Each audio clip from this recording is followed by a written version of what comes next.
Hey guys, Karen Miller here from Asleep at Last. Welcome to another one of my videos.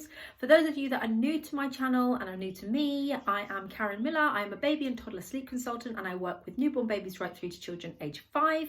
All the links to my social media channels and my freebies, my free nap guide for babies and my free toddler guide are in the description below. If you would like to explore my services further, there is a link in the description to my website and also to book a free call with me to have a chat about how I might be able to help with your situation. So this video today is talking about the 3 main reasons why your little one is waking up at night. So the first one is the most common, in my opinion, which is that your baby or toddler is overtired. The reason for overtiredness is usually because they are not getting the adequate day sleep they need during the day. So their non-sleepy hormone cortisol is a little bit higher than we'd like it to be, and that causes night wakes. So they won't be quite as settled during the night. They'll be quite restless, they'll sleep lightly, and they'll wake more frequently.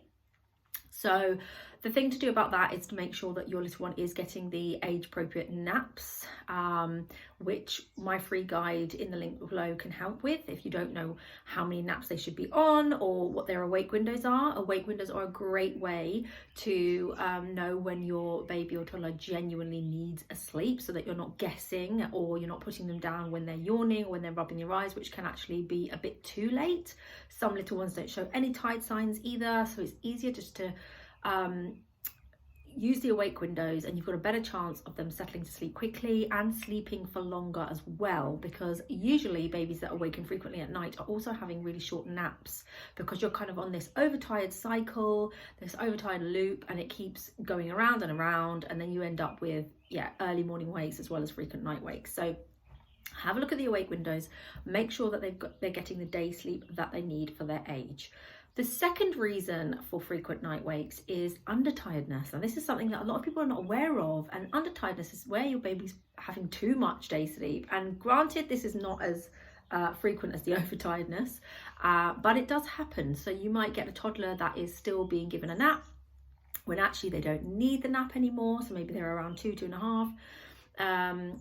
And because of that, they will wake up in the night or early in the morning. And it's because they only need so much sleep across a 24-hour period, and if they're having too much of that in the day, they will steal it away from the nights, essentially. So you want to make sure that they're having age-appropriate sleep.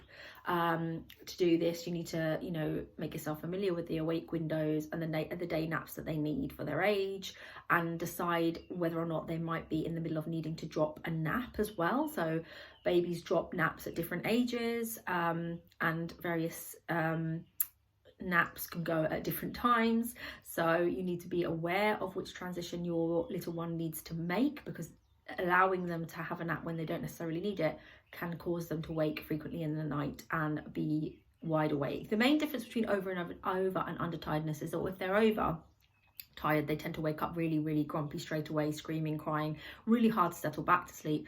Whereas if they're undertired, they tend to wake up quite happy, chatting away to themselves, quite relaxed and calm, and then they start getting grumpy. So it is a fine line and it is difficult to spot sometimes, but again, familiarizing yourself with how much sleep they need for their age will help you to spot perhaps what the issue is. The third and final reason for why your little one is waking in the night is that they cannot self-settle. So they are reliant on you. You're assisting them in some way, whether that be rocking, patting, feeding, using a dummy.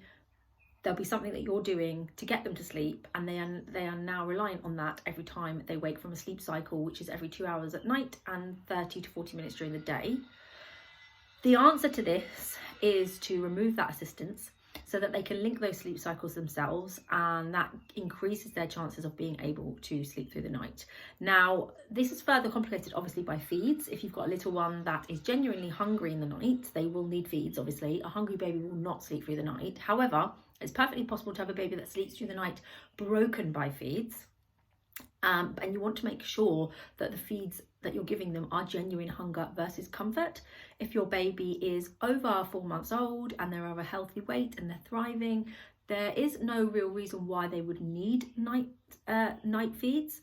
Obviously, other factors come into play as well, whether or not they're on solids, how much they're taking in the day. But if they're taking unnecessary milk during the night, they will end up taking less during the day naturally anyway. So you want to kind of flip that as well, and ensure they're taking more in the day. If you want to learn more about how to wean your little one off night feeds, I've got a couple of videos that you can check out on my channel. One of them is called When to Stop Night Feeds, and the other one is called How to Stop Feeding to Sleep. So go and check those ones out.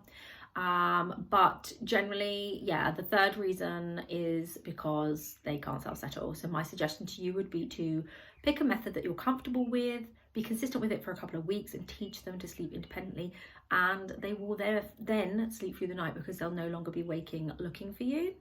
If you've got overtiredness and they're being assisted to sleep going on, I would suggest working on the overtiredness first.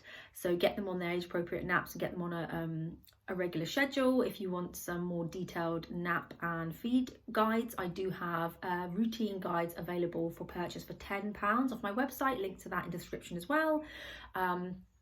Just to get them on that structure and get bedtime at an appropriate time before you start with any kind of sleep training, teaching them to self-settle. If this is something that you feel that you want some support with, I help my clients with this all the time. We put together a bespoke sleep plan for you and your situation, and we take it step by step.